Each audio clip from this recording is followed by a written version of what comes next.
नमस्कार दोस्तों, स्वागत है आपका मिस्टीरियस टेल्स एक्स में, जहां हम ब्रह्मांड के सबसे अद्भुत और रहस्यमय सवालों की खोज करते हैं। आज हम एक ऐसे सपने की बात करने जा रहे हैं जो इंसान की सोच से भी आगे है।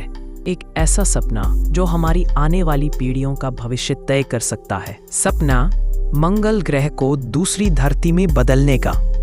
जी हाँ, इलॉन मस्क, स्पेसएक्स के संस्थापक और आधुनिक युग के सबसे बड़े स्वप्नदृष्टाओं में से एक, मानते हैं कि एक दिन इंसान सिर्फ मंगल पर जाएगा ही नहीं, बल्कि वहां हमेशा के लिए रहेगा। लेकिन सवाल ये है, क्या ये सच में मुमकिन है? क्या हम वाकई मंगल ग्रह को एक रहने लायक ग्रह बना सकते हैं? क्या हम उसे टेराफॉर्म कर सकते हैं, यानी उसे धरती जैसा बना सकते हैं? मंगल लाल ग्रह, धूल से भरा, ठंडा और सुनसान। इसका वातावरण बहुत पतला है और ज्यादातर कार्बन डाइऑक्साइड से बना है। वहाँ की सतह पर तापमान -100 डिग्री सेल्सियस तक गिर जाता है। न सांस लेने लायक हवा है, न बहता पानी, न कोई आसमान में बादल, बस एक लाल वीरान दुनिया। लेकिन इसके नीचे कुछ सुराग छिपे हैं, ऐसे निशान जो बताते हैं कि कभी वहाँ नदियाँ बहती थीं, झीलें थीं, यहाँ तक कि शायद समुद्र भी। तो क्या हम उस मरे हुए ग्रह में फिर से जान डाल सकते हैं? इलॉन मस्क का मानना है हाँ, बिल्कुल। उनका सपना है मंगल को गर्म करना, उसका वातावरण गाढ़ा बनाना और वहाँ एक ऐसा माहौल तैयार करना जहाँ इंसान सांस ले सके, खेती कर सके और शहर बना सके। उनका विचार बेहद साहसी है। मंगल के ध्रुवों पर परमाणु विस्फोट, न्यूक्लियर एक्सप्लोजन्स करना, ताकि बर्फ में जमी कार्बन डाइऑक्साइड निकल सके, जो वातावरण में जाकर ग्रीन हाउस इफेक्ट पैदा करे और धीरे धीरे ग्रह को गर्म करना शुरू करे। गर्मी बढ़ेगी तो बर्फ पिघलेगी, पानी बहने लगेगा, पौधे उगने लगेंगे और धीरे धीरे मंगल एक जीवित ग्रह बन जाएगा। लेकिन वैज्ञानिक कहते हैं वास्तविकता इतनी आसान नहीं है। नासा के डेटा के अनुसार मंगल पर इतनी कार्बन डाइऑक्साइड मौजूद ही नहीं है कि वह मजबूत ग्रीन हाउस इफेक्ट बना सके, भले ही हम हजारों परमाणु विस्फोट कर दें।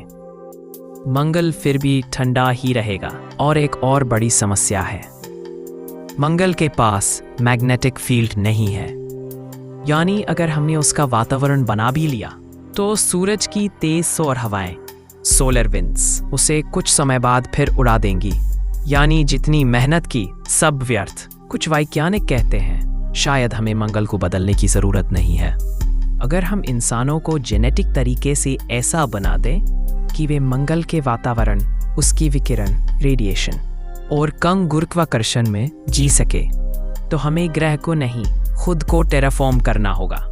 दूसरी ओर कुछ और विचार भी हैं, जैसे मंगल के चारों ओर एक आर्टिफिशियल मैग्नेटिक शील्ड बनाना या विशाल अंतरिक्ष दर्पणों से, स्पेस मिरर्स, सूरज की रोशनी को ग्रह पर केंद्रित करके उसे धीरे धीरे गर्म करना। ये सब बातें आज विज्ञान कथा जैसी लगती हैं, लेकिन कल की हकीकत बन सकती हैं, क्योंकि अगर हम ये कर पाए तो ये सिर्फ मंगल की कहानी नहीं होगी, बल्कि मानव सभ्यता के अस्तित्व की कहानी होगी। एक दिन धरती पर जीवन खत्म भी हो सकता है, चाहे जलवायु परिवर्तन से, किसी उल्कापिंड से या किसी और आपदा से। ऐसे में अगर इंसान को बचना है तो उसे मल्टी प्लैनेट स्पीशीज बनना ही होगा। मंगल हमारी मंजिल नहीं, वो हमारी नई शुरुआत है। शायद 100 साल बाद बच्चे मंगल पर जन्म लेंगे, उनकी खिड़की के बाहर लाल आसमान होगा और वो ऊपर देखकर उस नीले बिंदु की ओर इशारा करेंगे जहां से हम आए थे, धरती। क्योंकि मंगल को बदलना सिर्फ एक ग्रह को बदलना नहीं है, ये इंसानियत के भविष्य को बदलना है। तो दोस्तों, आप क्या सोचते हैं?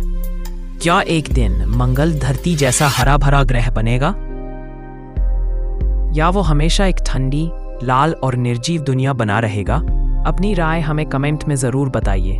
और अगर आपको ये रहस्यमय और प्रेरणादायक कहानी पसंद आई हो तो वीडियो को लाइक, शेयर और सब्सक्राइब कीजिए मिस्टीरियस टेल्स एक्स चैनल को, जहां हम हर हफ्ते ऐसे ही कॉस्मिक रहस्यों और भविष्य की कहानियों की खोज करते हैं, जहां विज्ञान मिलता है कल्पना से और ब्रह्मांड अपनी अगली कहानी सुनाने को तैयार है।